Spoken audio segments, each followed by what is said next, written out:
Okay, we'll get started. Welcome to 4-H Fun at Camp with Forestry Programming. I'm Mike Jensen. I'm the County Extension Director and Associate Professor in Ponderay County with Washington State University. So welcome today. And today we're going to take a look at 4-H Forestry and how it can fit into your camp and have a lot of fun doing that. And let me share with you one of my personal mantras: if we can dream it, we can do it. And I really believe that about forestry education and programming around camp. We have such a great opportunity to utilize our camp settings to teach forestry, natural resources, and other outdoor education and science-related programming. And I think we miss that opportunity many times to really fully incorporate that into our programming.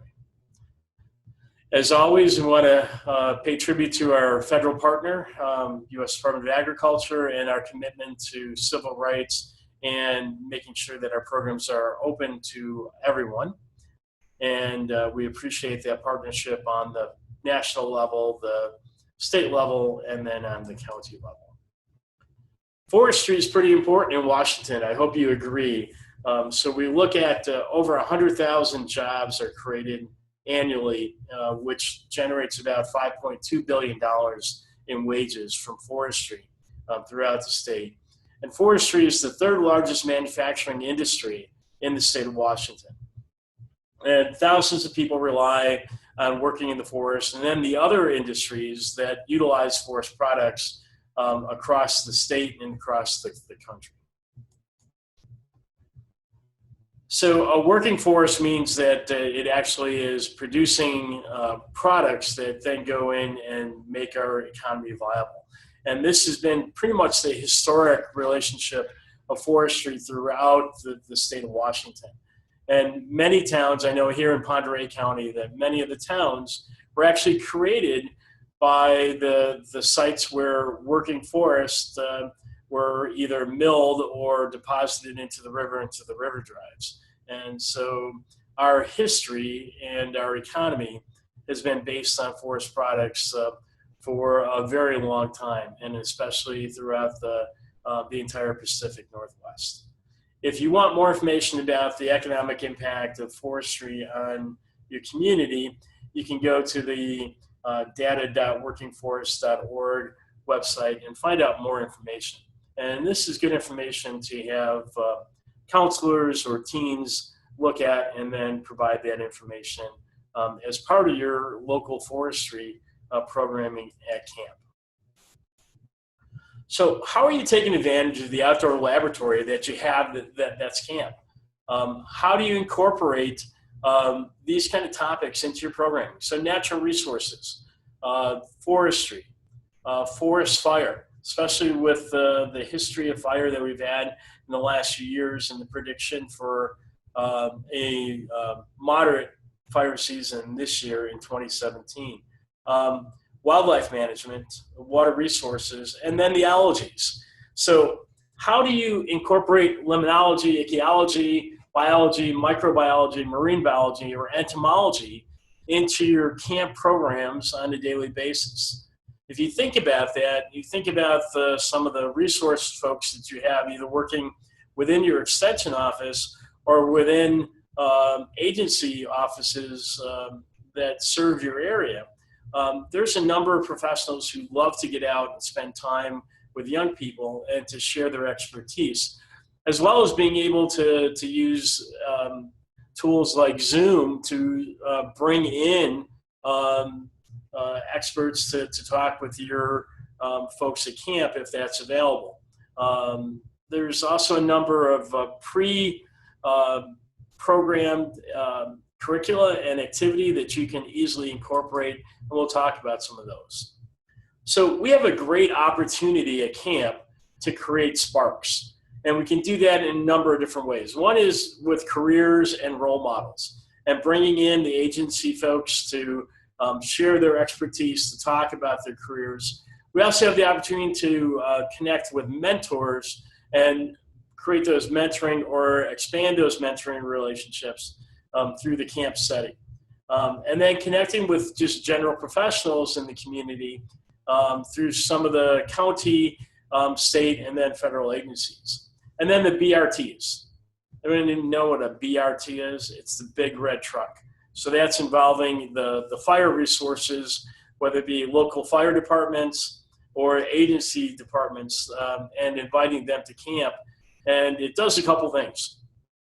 One, it's exciting to have the fire service there and talk about what they do. And then the other thing is that it helps them familiarize themselves with your camp and with the resources that they would have in case of a fire or other kind of emergency at your camp. So it really does work out. And it's kind of like a half-day field trip, pretty much in the box when you invite the fire department or agency fire service to your camp. The other thing to think about with all these is how do you incorporate the hands-on learning, the science, technology, engineering, and math? How do you incorporate crafts that then follow through on actually creating products from the forest? Allows the campers to creatively think, to potentially have problem solving. It involves them in some of the topics that are important to their communities and create civic engagement. And it can connect kids historically to the logging industry or the forestry industry within your area and how important historic logging was. We'll talk some more about how to incorporate historic logging in there. And then looking at high tech, today's forest industry and logging industry are very high tech, technology centric industries that bring a lot of practical application of technology to allow them to be efficient and effective in timber harvesting or in managing forest and other natural resources. So don't consider forestry a low tech.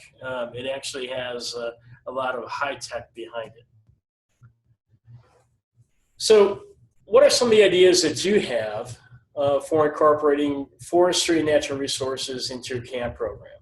So we talked a little bit about the past, present, and future. So I do a forest and logging legacy program, and it connects kids to the historic roots of forestry, grounds them in what the current forest and logging practices are within our community, and gets them to think about what the future may bring and how the future technology may actually help with logging. So for the past, we will do two-man buck saw. We'll use the PVs and cants to move logs. We'll actually learn how to log roll and have a portable log that we use for teaching log rolling. Happy to share that with other counties.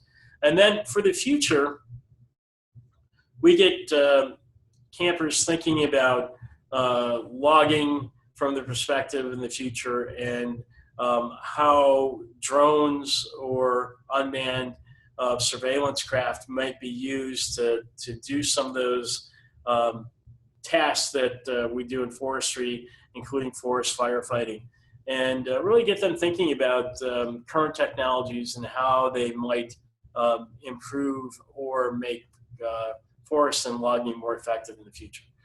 Invited speakers, DNR Forest Service folks are always happy to come and talk. You can talk with nature organizations. You can talk through the county mapping and GIS folks. A lot of the utility companies have folks that deal with natural resources, especially with hydrology from water. Of course, the fire service, if you're fortunate enough to have tribal natural resources, they're a great resource. Each county has a soil conservation district, and they have an interest in helping teach kids about wise use of natural resources. And then don't forget the weed board in your community also as a great opportunity. Some of the things that we've done here in Pend Oreille County have been a 4-H dam tour. We actually went to one of the local dams and toured how that water resource works and talked about everything from limnology, dealing with fish, all the way through producing water and transportation of goods and services over water. We talked a little bit about the forest and logging legacy. A new program that Dixie Chichester from our office has been working with is Bugs in Your Schoolyard. And it's pretty much a prepackaged curriculum for 12 hours of entomology training. And so you may want to either talk to Dixie or look up Bugs in Your Schoolyard. They actually offer a stipend for travel to learn how to use the curriculum, and then provide about $500 in resources to folks that are part of their program.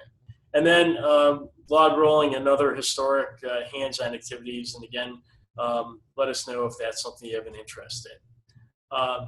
Forestry camp is really easy to schedule, and it may be an opportunity for a camp for older youth.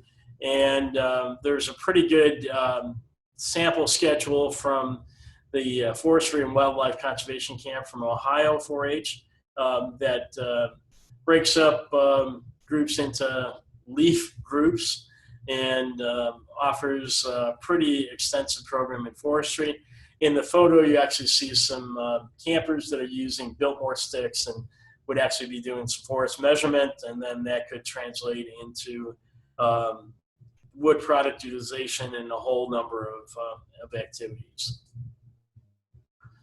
I have a pretty extensive resource reference list that I use for some of my programs, and would also use this opportunity to invite you to come and spend 4 days with me at Chatka Lab, the Northwest Leadership Laboratory. It'll be taking place at Camp Twinlow in Hayden, Idaho, and from June 10th to 16th. And I'm offering a specialized course in adventure forestry. So we're calling it Extreme Forestry Adventure. And it will really look at the hands-on aspect of forestry and logging in a fun and adventure-filled way. So join me. If you want more information, give me a call or an email. There's also a lot of resources with National 4-H, with the National 4-H forestry curriculum, as well as resources that are put together for the 4-H Forestry Invitational, which is really the Super Bowl of 4-H forestry. And so one of the things you can do is to create excitement at camp with 4-H forestry, and then translate that into club activity that could lead your club members in going to the Super Bowl of 4-H forestry. What a great idea. I want to let you know that we do have a number of pieces of forestry equipment that's available for you to borrow if you would like, and it's going to be based on availability. There are increment borers, cruiser vests, diameter tapes, Biltmore sticks, clinometers, compasses, a reloscope, base layer prism, scale sticks, and a whole lot more. The only thing we ask is that you schedule it well in advance, and that you will need to cover the cost of shipping to you and then back to us, and then also be willing to take responsibility for replacement or repair of any damaged or lost equipment. So if that's something of interest to you, give Beverly Sarles in my office a call, and we can schedule how to get you the equipment, and if you need help in using it, happy to do that as well. So we don't have anybody on today's training, but I do encourage you to share your ideas and thoughts. I'll share those back with other folks on how to best use or incorporate forestry into your camp curriculums. Well, thanks for being with me today for this short program on forestry at camp, and I'll share another one of my personal mantras with you, which I like to end my programs by saying, may the forest be with you. Have a great day.